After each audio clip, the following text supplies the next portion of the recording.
You may not believe it. These are ordinary oil lamps. Ash from combustion.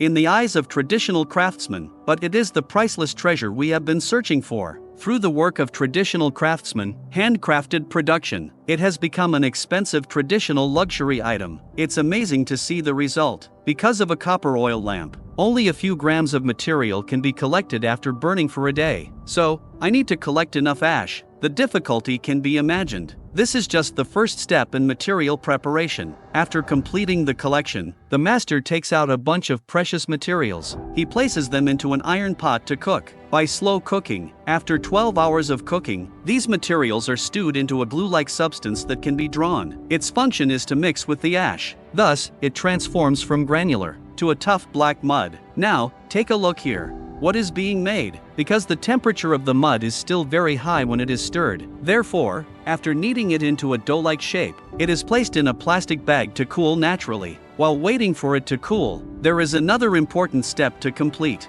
That is to carve words on the wood. Wood is used as a mold to shape the mud. Before shaping, text templates are carved according to customer needs. This makes it easier to imprint the corresponding signature on the mud, the name. Once the carving is completed and the mud has completely cooled, the master begins to use an unexpected method to soften the mud. By rhythmically pressing, the black mud gains more toughness. With his delicate stirring technique, after the pressure is applied, the mud is kneaded into long strips. The mud can then be broken into small pieces. Since the cost of this item is quite high, to avoid waste, each small piece needs to be weighed to make them equal in weight, so that it is easy to put into the mold. Press out long strips of the same size. The master first rubs the small piece of mud into long strips, put into the mold. Then cover it with a wooden block with words engraved on it. Squeeze the mud in the mold up and down. To make the extrusion more effective, the upper and lower wooden windshields are completed. Tools are also needed to assist, under the skilled craftsmanship of the master.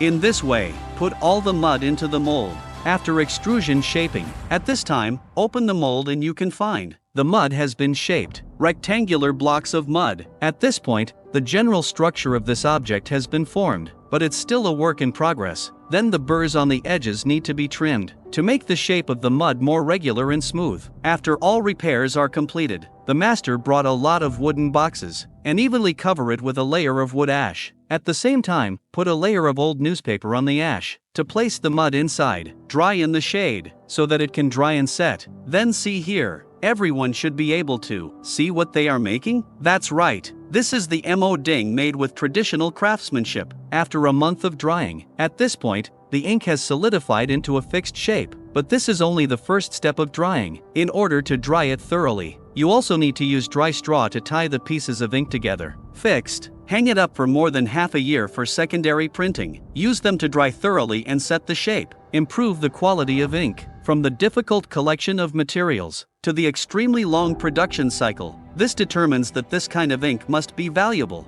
After a long wait, at this time, mo-ding has become extremely hard. He is only one step away from the finished product. That is to gild the text above. So far, this ink made. It's all finished. It can be used to write, as if it were a contract. It will not fade over the years. I truly admire the craftsmanship of the artisans and their incredible creativity.